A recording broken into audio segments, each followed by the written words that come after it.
project, it is recommended that you make a sample cut on some scrap piece of stock. So the first thing that you need to do is find the center of your stock. Our stock is 5 inches wide, which would mean that the center of our stock is 2.5 inches. We're going to place a mark right there on that center.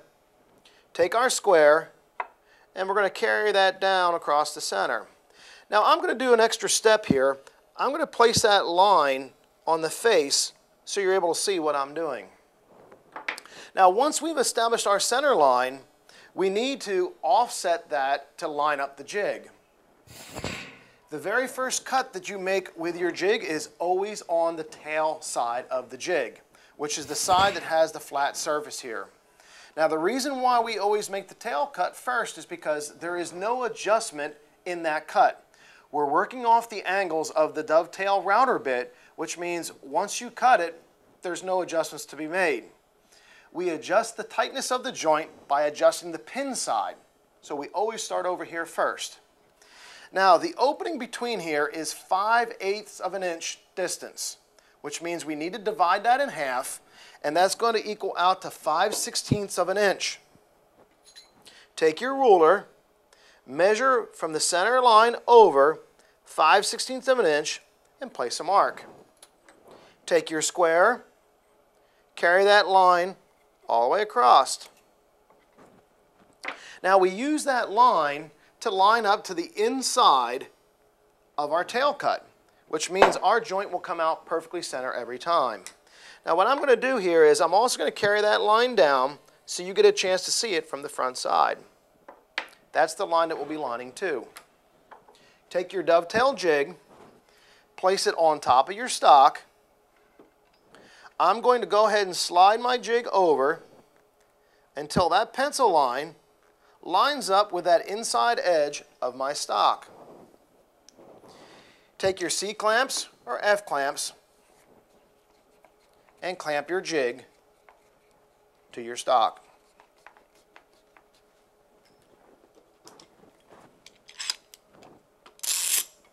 You always want to make sure you use 2 clamps when using your dovetail jig. If you only use 1 clamp, that may allow that jig to rock and move off of that mark.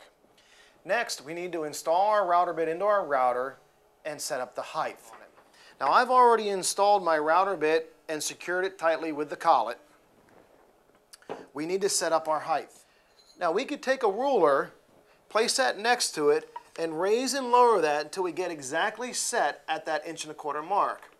Or here's a little tip.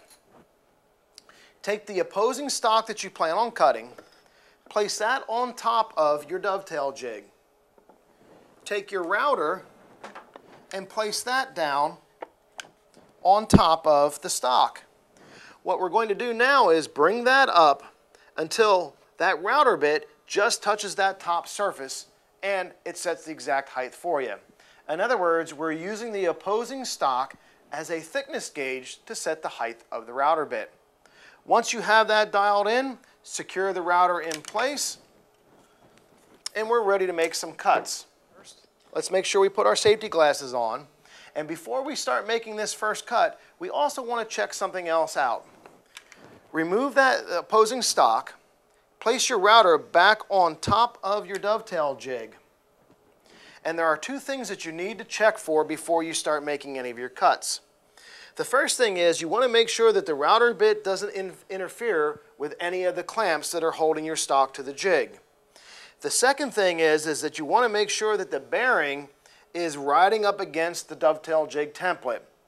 The bearing cannot be below or above that template. If it does not contact it, the router bit may damage the jig or end up grabbing that stock and result in a kick or tearing up our project. Let's go ahead and plug our router in and make our first cut.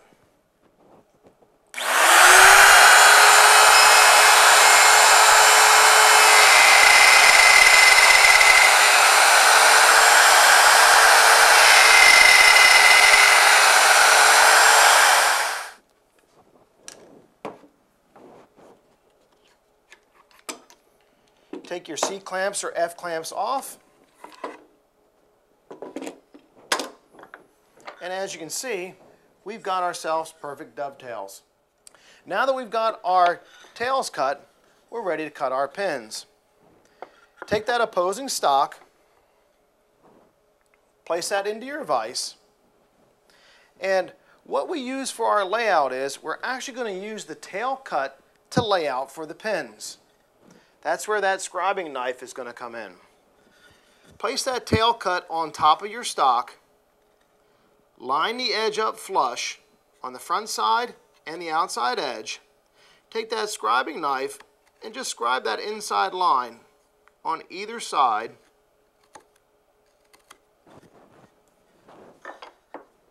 Now, if you have a hard time seeing that line, you could also use a pencil to do the exact same thing.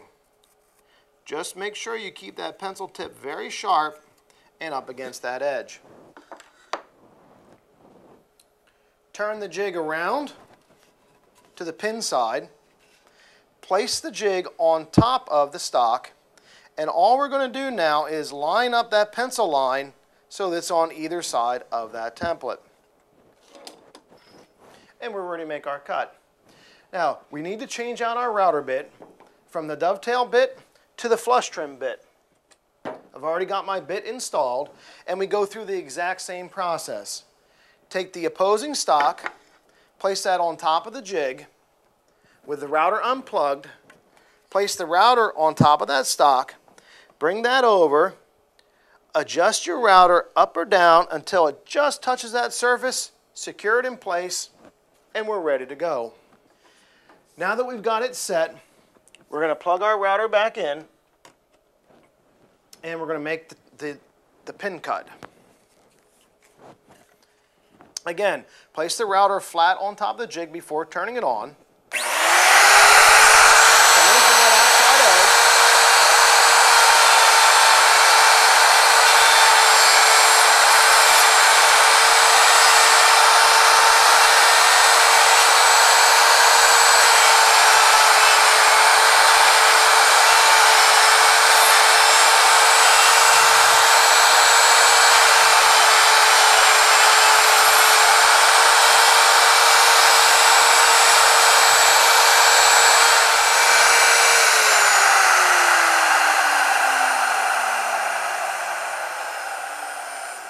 What I like to do before pulling it off of my jig, I like to go back one more time to make a final pass.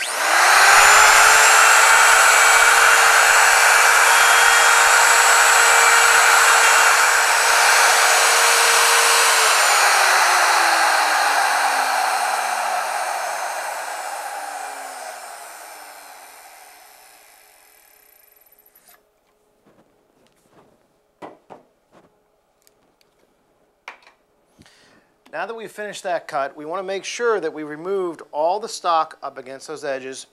It looks good. You now can take your C clamps or F clamps off. And we're ready to test the fit.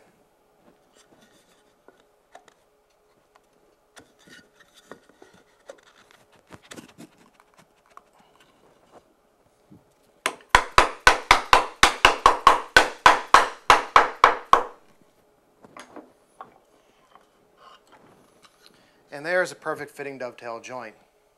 Now, if you feel as though the joint is too tight or too loose, all you need to do is simply adjust the jig to the mounting block.